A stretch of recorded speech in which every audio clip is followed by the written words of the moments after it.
Hi, welcome back to my channel. ಇವತ್ತಿನ ವಿಡಿಯೋದಲ್ಲಿ ಡಾಬಾ ಸ್ಟೈಲಲ್ಲಿ ನಾವು ಟೇಸ್ಟಿಯಾಗಿ ಪನ್ನೀರ್ ಬಟರ್ ಮಸಾಲ ಮಾಡೋಣ. ಇವಾಗ ನಾನು ಜಾರ್ಗೆ ಟೊಮೊಟೊ ತೊಗೊಂಡಿದ್ದೀನಿ, 2 ಟೊಮೊಟೊ, ಹಾಗೆ ಬೆಳ್ಳುಳ್ಳಿ ಸಳು ತೊಗೊಂಡಿದ್ದೀನಿ, ಆಮೇಲೆ ಶುಂಠಿ ತೊಗೊಂಡಿದ್ದೀನಿ.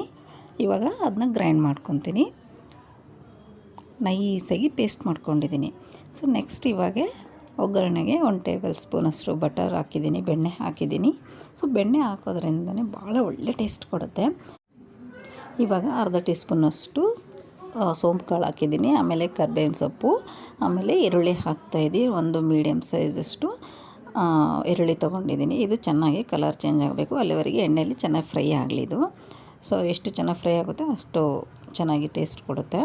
ಸೊ ಇದೆಲ್ಲ ಚೆನ್ನಾಗಿ ಫ್ರೈ ಆಗಬೇಕು. ಫ್ರೈ ಆದಮೇಲೆ ನಾನು ಇದಕ್ಕೆ ಅರಿಶಿನ ಪುಡಿ ಹಾಕ್ತಾಯಿದ್ದೀನಿ, ಅರ್ಧ ಟೀ ಸ್ಪೂನು, ಆಮೇಲೆ ರೆಡ್ ಚಿಲ್ಲಿ ಪೌಡರ್ ಹಾಕ್ತಾಯಿದ್ದೀನಿ, ಖಾರದ ಪುಡಿ ಮತ್ತು ಜೀರಾ ಪೌಡರ್ ಹಾಕ್ತಾಯಿದ್ದೀನಿ, ಆಮೇಲೆ ಕೊತ್ತಂಬರಿ ಪೌಡ್ರ್ ಹಾಕ್ತಾಯಿದ್ದೀನಿ, ಧನಿಯಾ. ಇದನ್ನ ಚೆನ್ನಾಗಿ ಎಣ್ಣೆಯಲ್ಲಿ ಫ್ರೈ ಆಗಬೇಕು. ಇದೇ ಮೇನ್ ಇಂಪಾರ್ಟೆಂಟು. ಎಷ್ಟು ಎಣ್ಣೆಯಲ್ಲಿ ಚೆನ್ನಾಗಿ ಫ್ರೈ ಆಗುತ್ತೆ ಅಷ್ಟು ಒಳ್ಳೆ ಟೇಸ್ಟ್ ಕೊಡುತ್ತೆ. ಸೊ ನೋಡಿ, ಇದು ಎಣ್ಣೆ ಎಲ್ಲ ಚೆನ್ನಾಗಿ ಅದು ಫ್ರೈ ಆಗಬೇಕು. ಇವಾಗ ನಾನು ಪೇಸ್ಟ್ ಮಾಡಿ ಇಟ್ಕೊಂಡಿದ್ದೀನಲ್ವ ಮಸಾಲೆದು ಟೊಮೆಟೊ ಪ್ಯೂರಿ, ಸೊ ಅದನ್ನು ಹಾಕಿ ಇದನ್ನು 1-2 ಮಿನಿಟ್ಸ್ ನಾನು ಕ್ಲೋಸ್ ಮಾಡ್ಕೊತೀನಿ ಲಿಡ್ನ. ಅದು ಚೆನ್ನಾಗಿ ನೋಡಿ ಎಣ್ಣೆ ಬಿಟ್ಕೋಬೇಕು ಮೇಲೆ, ನಿಮಗೆ ಗೊತ್ತಾಗುತ್ತೆ, ಚೆನ್ನಾಗಿ ನೀರೆಲ್ಲ ಅಂಶ ಹೋಗಿ ಈ ರೀತಿ ಆಗುತ್ತೆ. ಸೊ ಅಲ್ಲಿವರೆಗೆ ಫ್ರೈ ಮಾಡ್ಕೋಬೇಕು. ಒಂದೊಳ್ಳೆ ಟೇಸ್ಟ್ ಕೊಡುತ್ತೆ ಈ ರೀತಿ. ಒಂದು ಕರೆಕ್ಟಾಗಿ ಮಾಡಬೇಕು, ಆವಾಗ ನಿಮಗೆ ಟೇಸ್ಟ್ ಕೊಡೋದು. ಸೊ ನೆಕ್ಸ್ಟ್ ಅದೆಲ್ಲ ಆದಮೇಲೆ 2 ಕಪ್ ವಾಟರ್ ಹಾಕ್ತಾಯಿದ್ದೀನಿ, ನೀರು ಹಾಕ್ತಾಯಿದ್ದೀನಿ. ಸೊ ನೀರು ಹಾಕಿ ಚೆನ್ನಾಗಿ ಅದು ಕೂಡ ಚೆನ್ನಾಗಿ ಅದು ಬಾಯ್ಲ್ ಆಗಬೇಕು. ಇವಾಗ ನೀರಲ್ಲಿ ಚೆನ್ನಾಗಿ ಬಾಯ್ಲ್ ಆಗಬೇಕು. ಇನ್ನು ಮೇಲೆ ನೋಡಿ ಈ ರೀತಿ ಎಣ್ಣೆ ಬಿಟ್ಕೊಳುತ್ತೆ. ನೆಕ್ಸ್ಟ್ ಇದಕ್ಕೆ ನಾನು ಕ್ಯಾಪ್ಸಿಕಮ್ ಹಾಕ್ತಾಯಿದ್ದೀನಿ, ಒಂದೇ ಒಂದು ಹಸಿಮೆಣ್ಸಿನ್ಕಾಯಿ ಹಾಕ್ತಾಯಿದ್ದೀನಿ. ಹಸಿಮೆಣ್ಸಿನ್ಕಾಯಿ ಹಾಕೋದ್ರಿಂದನೂ ಒಳ್ಳೆ ಟೇಸ್ಟ್ ಕೊಡುತ್ತೆ.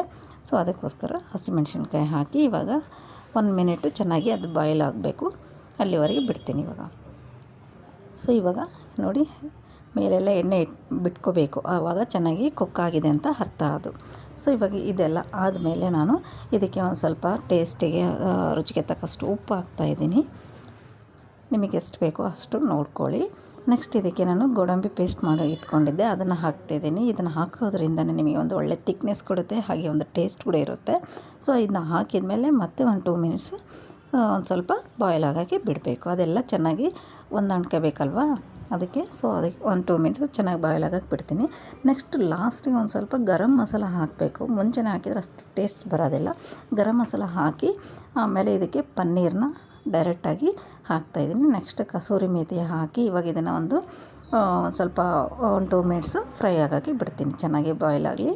ನೋಡಿ ಮೇಲೆಲ್ಲ ಆಯಿಲ್ ಬಿಟ್ಕೊಂಡಿದೆ. ನೋಡಿದ್ರಲ್ವ, ಸಿಂಪಲ್ ಆಗಿರೋ ಡಾಬಾ ಸ್ಟೈಲಲ್ಲಿ ಪನ್ನೀರ್ ಬಟರ್ ಮಸಾಲ ಚಪಾತಿ ಎಲ್ಲದೂ ತಿನ್ಬೋದು. ಇವತ್ತಿನ ವಿಡಿಯೋ ಲೈಕ್ ಆದರೆ ಲೈಕ್ ಮಾಡಿ, ಕಮೆಂಟ್ ಮೂಲಕ ತಿಳಿಸ್ಕೊಡಿ. ನೆಕ್ಸ್ಟ್ ವಿಡಿಯೋದಲ್ಲಿ ಸಿಗ್ತೀನಿ.